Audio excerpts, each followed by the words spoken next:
Hello friends, welcome back to the daily soap update. आज रात अनुपमा के सीरियल में क्या होने वाला है हम आपको इस वीडियो में बताएंगे। सो गाइस, वीडियो को पूरा देखिएगा एंड चैनल को सब्सक्राइब करना ना भूलिएगा एंड बेल आइकन को भी जरूर प्रेस कीजिएगा, जिससे कि डेली के अपडेट आप लोगों को मिल सकेंगे। कल के एपिसोड में हम लोगों ने देखा था कि वनराज अपना सामान लेने वापिस से घर पर आता है और पाखी को भड़काता है अपने साथ चलने के लिए और बा के फोर्स करने पर खाना खाता है। और जब काव्या का फोन आता है तो वो बोलता है मैं क्लाइंट के साथ हूँ। काव्या चेक करने के लिए उनके घर पर आती तो वो देखती है कि वनराज वहीं पर खाना खा रहा होता है। आज के शो की शुरुआत भी वहीं से होगी। जब काव्या वनराज को खाना खाते हुए देखेगी तो गुस्से में फिर से घर जाएगी तो नंदिनी बीच में मिलेगी और नंदिनी बोलेगी कि क्या बात है मासी, आपको क्या लगा था कि अंकल जितने गुस्से में गए हैं यहाँ पर कभी नहीं आएंगे? वो जितने गुस्से में गए थे उतना ही जल्दी वो वापस से घर पर भी आ गए। पहले वो आपके लिए घर वालों से झूठ बोलते थे और अब घर वालों के लिए आपसे झूठ बोलते हैं। पहले पता है मुझे आपको देखकर गुस्सा आता था, लेकिन अब मुझे आपके ऊपर तरस आ रहा है। और ये बोलकर नंदिनी वहां से चली जाती है। उधर वनराज को दिखाते हैं, वनराज वापिस से जाता है और बा से बोलता है बा मैं चलता हूँ। तो बा बोलती है चलता हूँ मत बुलाकर, यूं बुलाकर आता हूँ। बस वो बा के पैर पड़ता है और पाखी और तोशू से बोलता है मैं चला जाऊंगा, बा को अंदर ले जाओ। वो दोनों अंदर लेकर जाते हैं। वो घर से बाहर आता है। जैसे ही वो घर से बाहर आता है तो देखता है कि अनुपमा दवाइयां लेकर अंदर आ रही होती है। जैसे ही वो अंदर आती है तो उसका रास्ता रोकता है और बोलता है देखा जिस तरह से मुझे इस घर से निकाला गया था, उतने ही आओ भगत के साथ में बा ने किस तरह से मुझे अपने हाथों से खाना खिलाया।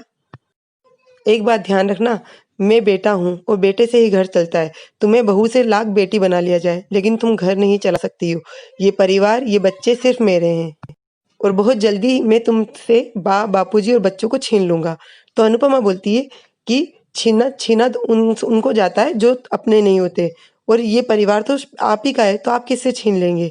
और एक बात ध्यान रखना, रिश्ते निभाए जाते हैं, छीने नहीं जाते। छीनने जाओगे तो जो बच्चे कुछ रिश्ते आपके पास है वो भी आप खो बैठोगे। और ये बोलकर अनुपमा अंदर आ जाती है और वनराज काव्या के घर जाता है। वो फ्लावर्स लेकर जाता है और जाकर देता है काव्या को और बोलता है सॉरी बेबी, क्लाइंट के साथ में बहुत लेट हो गया। काव्या बोलती है कोई बात नहीं, चलो डिनर करते हैं। वो जैसे ही खाना देखता है तो वो बोलता है काव्या, वो क्लाइंट्स के साथ में पता ही नहीं पड़ा कब स्नैक मैंने ज़्यादा खा लिया है, तो मैं थोड़ी देर से खा लूँ, तुम खा सकती हो। तो काव्या बोलती है वी ये तुम्हारी उंगलियों में कहाँ क्या लगा हुआ है? कहीं क्लाइंट्स के साथ में स्नैक तुम हाथों से तो खाने नहीं बैठ गए थे ना? तो वनराज उसका मुंह देखता है और वो बोलती है मैं भी जानती हूँ कि कब और कहाँ तुम हाथों से खाना खाते हो। मैंने भी बहुत बार अनुपमा के हाथ का खाना खाया है। बस मुझे इस बात का इशू है कि तुमने मुझे झूठ क्यों बोला? अगर तुम वहां गए थे तो मुझे बता सकते थे। मुझे लगता था कि पहले 2 नावों में सवार करना तुम्हारी मजबूरी है, लेकिन अब मुझे लगता है कि ये तुम्हारी आदत बन चुकी है। पहले तुम मेरे लिए उनसे झूठ बोलते थे और अब उनके लिए तुम मुझसे झूठ बोलते हो। तो वनराज बोलता है कि मेरा कुछ सामान रह गया था तो मैं वहां सामान लेने गया था और बा और पाखी के फोर्स करने पर मैंने खाना खा लिया। That's not a big deal. तो काव्या बोलती है कि अपने घर जाना बड़ी बात नहीं है, सामान लेने जाना बड़ी बात नहीं है, खाना खाना बड़ी बात नहीं है, लेकिन सिर्फ मुझे गुस्सा इस बात पर आ रहा है कि तुमने मुझे झूठ क्यों बोला? तुम ये बात मुझे बोल भी सकते थे, तो शायद मैं तुम्हारे लिए इतना सारा डिनर बनाकर नहीं रखती। और उसके हाथ पकड़कर बोलती है कि तुम्हें हमेशा अनुपमा के पास से और उसके हाथों से मसालों की बू आती थी ना, आज वही बू तुम्हारे हाथों से आ रही है। ये बू एक दिन के लिए आए तो चलेगा, हमेशा के लिए आएगी तो उसका असर हमारे रिश्ते पर भी पड़ेगा। और वो बोलकर वहां से चली जाती है। उधर अनुपमा को दिखाते हैं कि वो बैठकर हिसाब करती है तो बापूजी वहां आते हैं और वो बोलती है बापूजी आप अभी तक सोए नहीं? तो वो बोलते नहीं अभी नींद नहीं आ रही। तू क्या कर रही है? तो बोले कुछ नहीं, थोड़ा सा हिसाब कर रही हूँ। और वो बोलते कि उसके हिसाब में हेल्प करते और बोलते मेरे पास एक कैलकुलेटर पुराना पड़ा हुआ है तोशु का, वो मैं तुझे दे दूंगा, हिसाब करने में आसानी होगी। तो अनुपमा बोलती है हिसाब करने में तो आसानी होगी लेकिन घर चलाने में बापूजी थोड़ी सी दिक्कत आएगी। तो बापूजी बोलते तू चिंता मत कर, समर कह रहा था मैं कुछ काम ढूंढूंगा, कुछ पैसे मेरे पास भी पड़े हैं और तेरी डांस क्लास तो चल ही रही है, तो हम तीनों मिलकर घर को आसानी से चला लेंगे, तू फिक्र मत कर। और वैसे भी घर प्यार से चलता है, व्यापार से नहीं। और वो दोनों फिर से अपने काम में लग जाते हैं। उधर सुबह हो जाती है और अनुपमा किचन में लगी होती है तो समर आता है। समर आकर गुड मॉर्निंग बोलता है और अनुपमा बोलती है कि क्या बात है, आज तू बहुत जल्दी उठ गया? तो वो बोलता हाँ नींद खुल गई। तो वो बोलती है नींद खुल गई या नींद आई ही नहीं? तो समर बोलता है आपको कैसे पता? तो वो बोलती है ठंड बढ़ गई है इसलिए बच्चों को देखने बार बार आना पड़ता है कि कहीं उन्होंने रजाई तो नहीं गिरा दी, लेकिन मैं जितनी बार भी आई उतनी बार तू जगता हुआ मुझे दिखा। अगर कोई बात परेशान कर रही है तो तू मुझे बता सकता है और मुझे नहीं तो कूल डूड या अपने भाई को बता सकता है, लेकिन बेटा मन में मत रख, मन में रखेगा तो ज़्यादा परेशानी बढ़ेगी।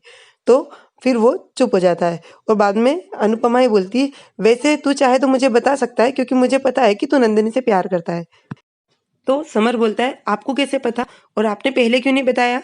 तो वो बोलती है, तूने बताया नहीं तो मैंने जताया नहीं, लेकिन मैंने बस से लेकर रिसोर्ट तक सब कुछ मैंने देखा भी है और समझा भी है, और जब भी उसकी बात होती है तो तेरा चेहरा भी देखने लायक होता है। पर तू ये बता कि तूने अपने दिल की बात उससे बोली कि नहीं बोली? फिर वो बोलता है, बोली थी मैंने वहीं पर रिसोर्ट पर वो सुनकर भाग गई, उसने कोई जवाब नहीं दिया। मम्मी मेरा पहला प्यार अधूरा रह गया। तो अनुपमा बोलती है, तेरे पापा भी मेरा पहला प्यार थे, मेरा भी तो पहला प्यार अधूरा रह गया। बेटा हम किसी को प्यार करें वो भी हमसे प्यार करे ऐसा जरूरी नहीं होता है। हर चिट्ठी का जवाब है ऐसा भी जरूरी नहीं होता है। और मेरे प्यार में वो नहीं था जो तेरे प्यार में है, तेरे प्यार में दोस्ती है और दोस्ती प्यार में होना बहुत जरूरी है। तेरे पापा और हम दोनों कभी दोस्त नहीं बन पाए, वो मेरा पहला प्यार जरूर थे लेकिन दोस्त कभी नहीं बन पाए, और तेरे और नंदिनी के बीच में दोस्ती जरूर है, तो बस इस दोस्ती को जरूर बनाए रखना। उधर दिखाते हैं कि वनराज के कमर में दर्द होता है और वो बोलता है कि बाम लगा दो। इतने में अलार्म बजता है, वो अलार्म बंद करता है और साइड में देखता है तो काव्या नहीं होती है। वो काव्या को पूरे घर में देखता है और मन में सोचता है, कहीं मुझसे नाराज होकर अनिरुद्ध के पास तो नहीं चली गई। वो बाद में अपनी बात को करेक्ट करके बोलता है, नहीं नहीं अनिरुद्ध के पास नहीं, जॉगिंग पे गई होगी। उधर नंदिनी आती है योगा मैट लेकर, तो अनुपमा समर से बोलती है कि अच्छे दोस्त लाइफ में कभी खोने नहीं चाहिए, तो तू इस बात का ध्यान रखना। और नंदिनी से कहती है कि आज हमें बड़े गार्डन में जाना है ना योगा करने, रुक मैं अभी जूते पहनकर आती हूँ। उधर वनराज को दिखाते हैं, वनराज भी गार्डन में पहुंचता है और जाकर बोलता है कि काव्या तो इसी गार्डन में जॉगिंग के लिए आती है पर दिख क्यों नहीं रही है। वो फोन लगाता है और बोलता है, हाउ रिस्पॉन्सिबल यार, अब फोन भी नहीं उठा रही है। वो बस उसको देखता है तो उसे वो काव्या कहीं दूर दिखती है किसी से बात करती हुई, तो बस उसे गुस्सा आती है और आगे बोलता है, क्या बात है, बड़ी हंस हंस के बात हो रही है, कोई जोक हो तो मुझे भी बताओ। तो वो जिस लड़के से वो बात करती है वो लड़का बोलता है, ठीक है काव्या चलता हूँ मैं, सी यू लेटर।